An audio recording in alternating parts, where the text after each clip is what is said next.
Hello friends, good morning to all of you. Yes student, आगे हमने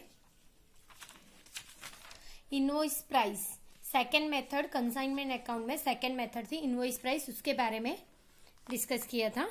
अब हम आगे एक न्यू सम्स लेके आए हैं, सम्स नंबर इलस्ट्रेशन 14, यानी कि ये सम्स ऑलरेडी इसका कैलकुलेशन किया हुआ है, सिर्फ हमें ये सम्स समझना है। ऑलरेडी इसका आंसर भी दिया है और टेक्स्ट बुक में, ठीक है, और क्वेश्चन तो दिया ही, हमें सिर्फ ये एंट्री कहाँ पे आएगी ये सब आप हमें समझना है। और नेक्स्ट लेक्चर से हम लोग प्रैक्टिकल इसके स्टार्ट करेंगे, ठीक है, ये सेकेंड चैप्टर के। ओके, सम नंबर 14, इलस्ट्रेशन 14 देख लो। यहाँ पे हम लोग रीड करते हैं। फर्स्ट,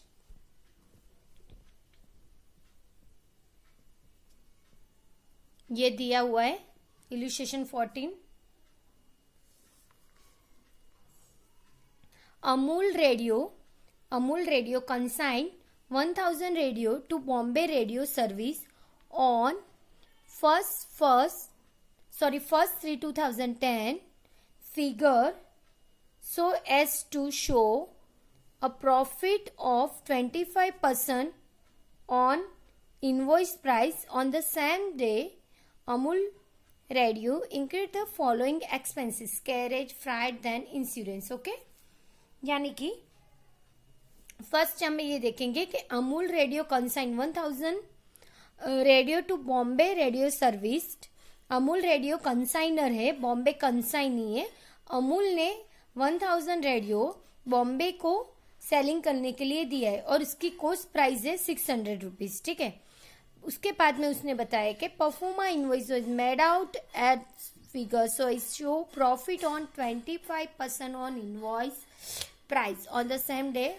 आगे हम लोग एक्सपेंसेस वो आगे देखते हैं। फर्स्ट ये हम लोग देखते कि सम में क्या दिया है, देख लो आप लोग, परफेक्टली आपको पता चल जाएगा। जब भी आप एग्जाम में बैठे और सम्स देखे तो फर्स्ट आप रीड करना है। उसको रीड करते टाइम ये देखना है कि ये कौन सी फर्स्ट मेथड है या सेकंड मेथड है। फर्स्ट मेथड में सिंपल होगा और सेकंड मेथड में कुछ invoice price, cost price, profit ऐसा कुछ दिया होगा, ठीक है।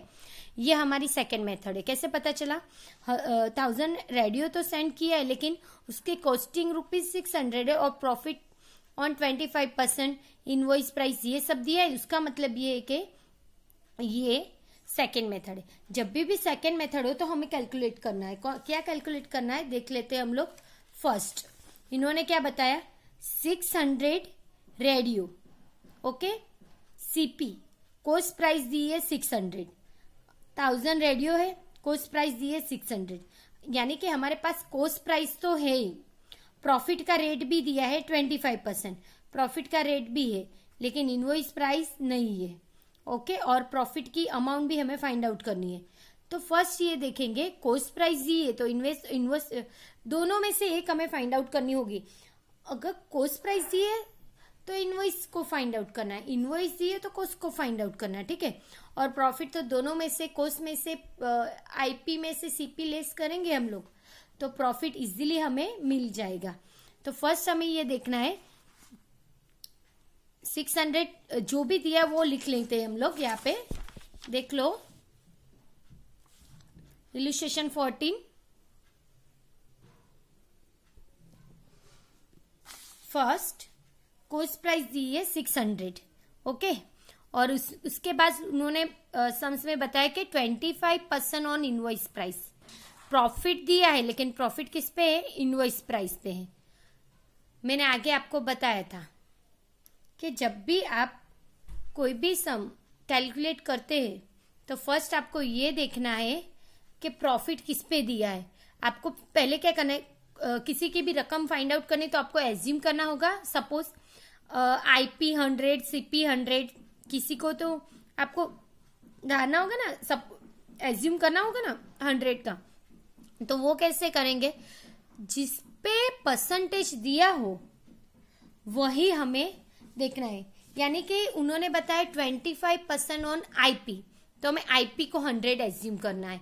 उन्होंने ऐसे बताया होता कि 25% ऑन सीपी तो हमें सीपी को 100 एज्यूम करना है।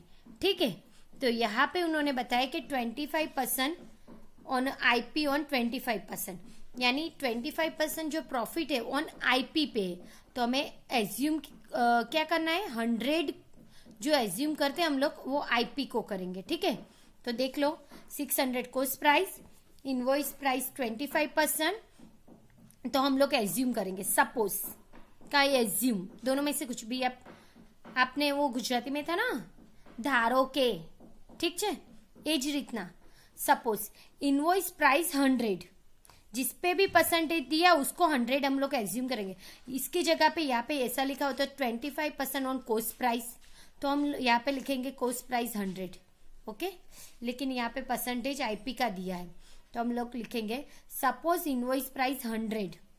जब भी हम इनवॉइस प्राइस 100 एज्यूम करेंगे तब उसमें से प्रॉफिट लेस होगा, और कॉस्ट प्राइस 100 एज्यूम करेंगे तो उसमें प्रॉफिट ऐड होगा। ये आपको पता होना चाहिए, यानी कि आईपी बड़ी है उसमें से प्रॉफिट हम लोग लेस करेंगे तभी हमें सीपी मिलेगी। ठीक है, यानी कि इनवॉइस प्राइस 100, प्रॉफिट है 25%, 100 में से 25 गया तो कितना बचा, 75%, यानी कि हमारा कॉस्ट प्राइस कितना है, 75%। आपको इतना आ गया। अभी हमें इक्वेशन रखनी, इक्वेशन कैसे रखेंगे, ये तीनों में से हमारे पास कौन सी अमाउंट है ये देखना है हमें। 100 है, 25 की अमाउंट है या 75 के, तो देख लो ये रही 600 है ना, किसकी है, कॉस्ट प्राइस की है ना, आईपी के। तो हमें जिसको भी हमें फाइंड आउट करना है ना उसको हम 100 एज्यूम करेंगे। जो भी रकम, जो भी अमाउंट हमें फाइंड आउट करनी है, शोधनी है, ठीक है, सर्च आउट करनी है, उसको हम 100 एज्यूम करेंगे। यानी कि हमें कॉस्ट प्राइस दी है, प्रॉफिट की परसेंटेज दिया है, आईपी हमें फाइंड आउट करना है, तो मैंने आईपी को 100 एज्यूम किया, उसमें से मैंने प्रॉफिट लेस किया तो मुझे 75 कॉस्ट प्राइस मिला है। ये जो कॉस्ट प्राइस है उसकी अमाउंट हमें दी है 600, तो हम इजीली इक्वेशन रख सकते हैं या नहीं रख सकते, रख सकते हैं ना। ठीक है,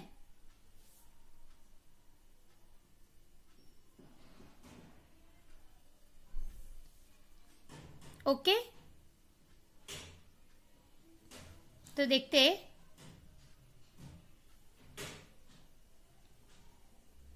$75 कॉस्ट प्राइस और इनवॉइस प्राइस इक्वेशन रखने के लिए, जब 75 कॉस्ट प्राइस थी मेरे पास तो उसके सामने मेरे पास कितना था, 600 था।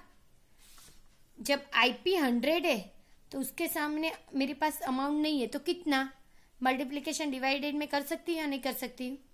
75 कॉस्ट प्राइस थी तब मेरे पास उसके सामने 600 टेक्स्ट बुक में रकम दी है उसकी, आईपी 100 तो उसके सामने मुझे अमाउंट फाइंड आउट करनी है।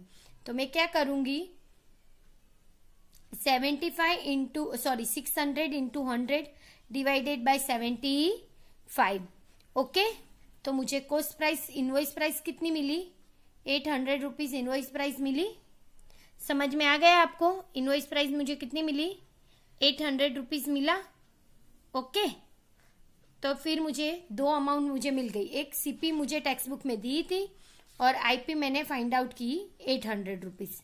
अब मैं प्रॉफिट फाइंड आउट करूंगी, कैसे कर सकती हूँ, इजीली है। प्रॉफिट को देख लो आप, profit is equal to IP में से मैं क्या करूंगी, सीपी को लेस करूंगी। ठीक है, देख लो, आईपी इनवॉइस प्राइस में मैंने कॉस्ट प्राइस यानी कि 800 मैंने फाइंड आउट किया था, ये रहा, और आगे 600 टेक्स्ट बुक में दिया था, तो मुझे प्रॉफिट कितना मिलेगा, 200 मिलेगा।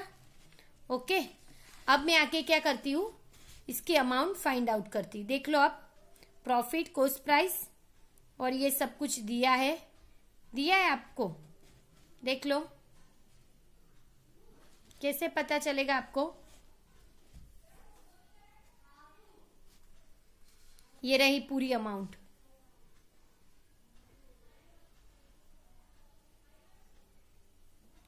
इनवॉइस प्राइस, कॉस्ट प्राइस और प्रॉफिट।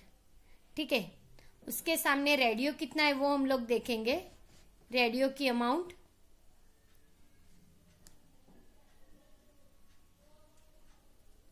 देख लो, आईपी दी है, हम लोग फर्स्ट लिखेंगे आईपी, सीपी और प्रॉफिट, रेडियो और रुपीस, उसको मल्टीप्लीकेशन करेंगे। आपको ये पता होना चाहिए कि कभी भी कोई भी प्रोडक्ट है वो चेंज नहीं होती, उसकी अमाउंट चेंज होती, उसका रेट चेंज होता है। आपको पता है ना ये बात? यानी कि रेडियो, तो जो रेडियो हमने यहाँ से भेजा है 1000 रेडियो, वो तो उतना ही रहेगा, लेकिन उसकी अमाउंट 1000 रेडियो तो हम लोगों ने लिख लिया, देख लो 1000, 1000 और 1000 तीनों में। हमें क्या करना है, जब हम यहाँ से गुड्स कोस्ट प्राइस में भेजेंगे 1000 रेडियो, तब उसकी प्राइस क्या होगी, उसमें प्रॉफिट ऐड करेंगे तो उसकी प्राइस क्या होगी, और प्रॉफिट ऐड करने के बाद जो इनवॉइस प्राइस है उसकी क्या कीमत होगी, उसकी कितनी प्राइस होगी, वो सिर्फ हमें देखना है। ओके, इतना काम हमें करना है। तो मैंने क्या किया, फर्स्ट मैंने लिख लिया 1000 रेडियो, उसके सामने मैंने जो अमाउंट फाइंड आउट की थी वो, जैसे कि आईपी की हमने 800, ये लो देख लो, आईपी की 800 फाइंड आउट की थी, उसी तरह सीपी की दे दी है 600 और प्रॉफिट की 200 हमने फाइंड आउट की थी। तो इसका मल्टीप्लिकेशन यानी 1800 8 लाख, 1600 6 लाख, 1200 2 लाख। ठीक है, ये तीनों अमाउंट हमें मिल गई। ओके, समझ में आ गए आपको? बस हमें अभी ये तीनों अमाउंट मिल गई है, तो हमें क्या करना है, ये सम के अंदर आगे के जो सम थे वो हमने, उसमें हम लोग क्या करते थे, टोटल कॉस्ट प्राइस ही दी होती तो हम इजीली वो उसको कैलकुलेट कर सकते थे, लेकिन यहाँ पे 3 प्राइस दी है, प्रॉफिट भी दिया है, आईपी दी और सीपी दिया है, और आईपी हमने फाइंड आउट किया है।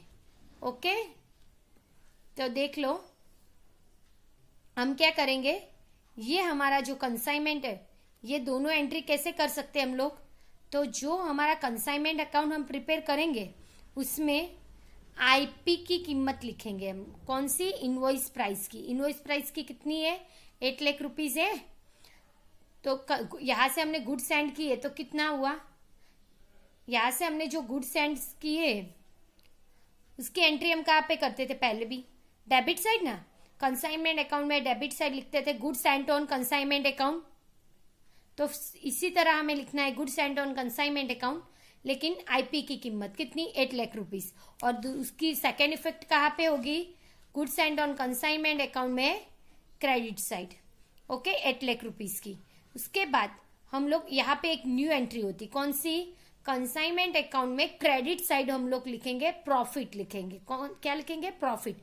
प्रॉफिट यानी ये जो 2 लाख रुपीज है हमारे पास, वो प्रॉफिट हम कंसाइनमेंट में क्रेडिट साइड लिखेंगे, जो क्लोजिंग स्टॉक सेल्स लिखते थे ना, बस वही। तो कैसे लिखेंगे हम लोग, वहां पे भी वैसे by goods and on consignment account bracket में डिफरेंस इज 2 लाख रुपीज, और उसकी सेकेंड इफेक्ट आएगी goods and on consignment account में डेबिट साइड। ठीक है, बस ये 2 एंट्री न्यू है, हमें ये सब में देखनी है। उसके साथ साथ अगर बैड डेब्ट्स ये है तो वो मैं आपको दिखाऊंगी, और क्लोजिंग स्टॉक हम लोग जब भी क्लोजिंग स्टॉक कैलकुलेट करते हैं तो उसके ये जो सम्स है सेकेंड मेथड, उसमें कॉस्ट प्राइस है यानी कि मूल कीमत। ठीक है, मैं आपको गुजराती में भी कुछ ऐसे वर्ड्स बताऊंगी। कॉस्ट प्राइस यानी मूल कीमत, उसके अंदर प्रॉफिट हम लोग ऐड करेंगे तो हमें इनवॉइस प्राइस मिल सकती है। यानी कि क्लोजिंग स्टॉक हमें सीपी के लेवल से बनाना है, उसमें प्रॉफिट ऐड करके आईपी की कीमत करनी है, तो वो आईपी की जो प्रॉफिट है वो भी हमें यहाँ पे लिखना है। ओके, आपको समझ में आ गया? तो चलो आगे बढ़ते हैं हम लोग। आगे देखते हैं।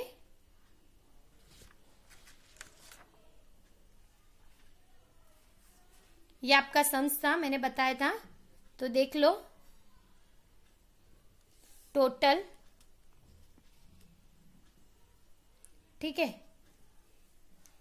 Amul radio consign 1000 radio to Bombay radio service on cost price was 600 but performa invoice was made out as so figure so to show profit on invoice price। तो आपको पता चल गया मैंने क्या किया, यही एंट्री, ये तीन आपको यहाँ पे देखनी है। कौन सी तीनों देखनी है, ये वाली देख लो आप लोग।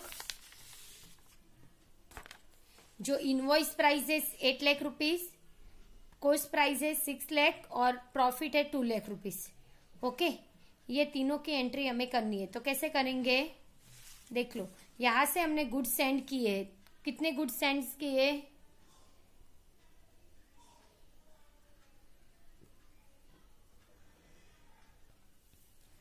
देखो यहाँ पे in the books of the Amul radio, उसमें हम कंसाइनर के बुक में फर्स्ट लिखेंगे to goods sent on consignment account, कितने हैं, आईपी की कीमत मैंने आपको बताई थी ना 8 लाख रुपीज, उसकी सेकेंड इफेक्ट होगी यहाँ पे by consignment account 8 lakh rupees. Okay, ठीक है, इसकी सेकेंड इफेक्ट हमने यहाँ पे कर ली है, by consignment account 8 lakh rupees.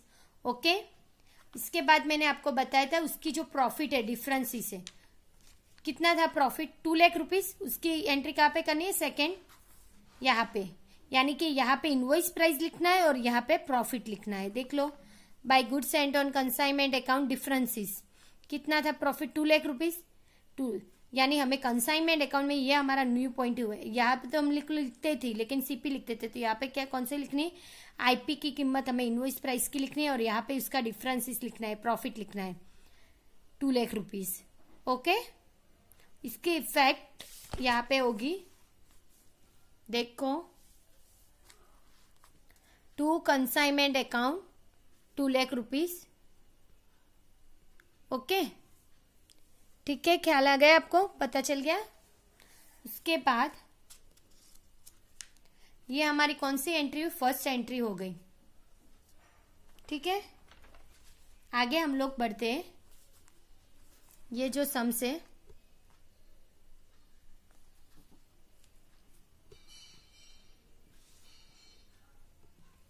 उसमें एक्सपेंसेस दिए थे ना, ये रहा है एक्सपेंसेस, देख लो,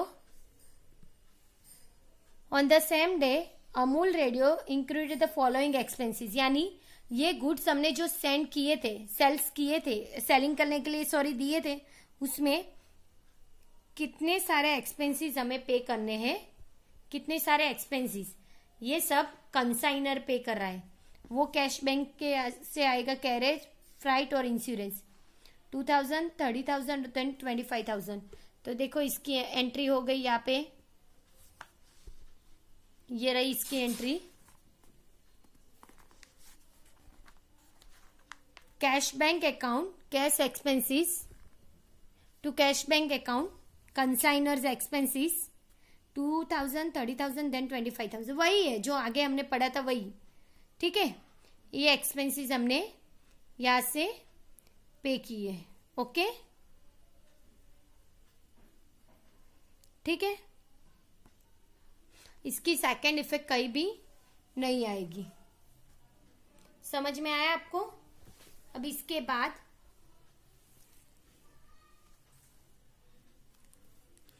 बाद की जितनी भी एंट्री हो है हम लोग नेक्स्ट लेक्चर में देखेंगे। यहाँ पे हम लोग ये लेक्चर को स्टॉप करते हैं, नेक्स्ट लेक्चर में यही लेक्चर हम कंटिन्यू करेंगे। Okay, thank you.